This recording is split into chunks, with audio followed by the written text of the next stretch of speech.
செம்ம டேஸ்ட்டாக வெஜிடபிள் பிரியாணியும் சோயா கிரேவியும் தான் இன்றைக்கி லஞ்சுக்கு பண்ண போகிறேன். வெங்காயம், இஞ்சி, பூண்டு, தக்காளி இது எல்லாமே காமனாக ரெண்டுக்குமே வரும். பிரியாணி பண்ணுறதுக்கு பாஸ்மதி ரைஸை 1/2 hour ஊற வச்சாச்சு. குக்கரில் தான் பிரியாணி பண்ண போகிறேன். பிரியாணி ஸ்பைசஸ் 10 ரூபாய்க்கு விற்கும். அது ரெண்டுமே பார்த்திங்கன்னா சோயா கிரேவி பண்ணுறதுக்கும் பிரியாணி பண்ணுறதுக்கும் எண்ணெயில் நல்லா பொரிஞ்சக்கப்புறம் வெங்காயம் போட்டிருந்தேன். அதுக்கு ஏற்ற மாதிரி உப்பும் ஆட் பண்ணிட்டேன். இஞ்சி பூண்டு பேஸ்ட்டு ரெண்டுக்குமே காமனாக தான் வரும். சோயா கிரேவிக்கு மட்டும் சின்ன வெங்காயம் போட்டிருந்தேன். சோயா ஊற வச்சாச்சு.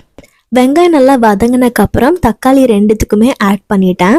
இப்போ தக்காளி வதங்கினக்கப்புறம் பிரியாணிக்கு பிரியாணி மசால், சில்லி பவுடர், மல்லி பவுடர் இதெல்லாம் போட்டு நல்லா வதங்குற வரை வதக்கணும்.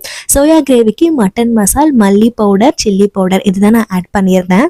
10 நிமிஷம் கழிச்சு நல்லா வதங்கினக்கப்புறம் வெஜிடபிள்ஸ் ஆட் பண்ணியிருந்தேன். பிரியாணிக்கு சோயா, கேரட், பீன்ஸ், காலிஃப்ளவர் தான். காலிஃப்ளவர் தனியாக வேக வச்சுட்டேன். இப்போ சோயாவுக்கு தேங்காய் சோம்பு அரைச்சதில்ல, கொஞ்சோண்டு நான் வதக்கின மசாலும் சேர்த்து நல்லா அரைச்சி தான் இப்போ திருப்பி ஊற்றி நல்லா வேக வைக்க போகிறேன். இது ஒரு 30 minutes நல்லா கொதிக்கணும். மீன்வைல் பிரியாணிக்கு மல்லி, புதினா, தயிர் எல்லாம் சேர்த்து நல்லா வேக வச்சாச்சு.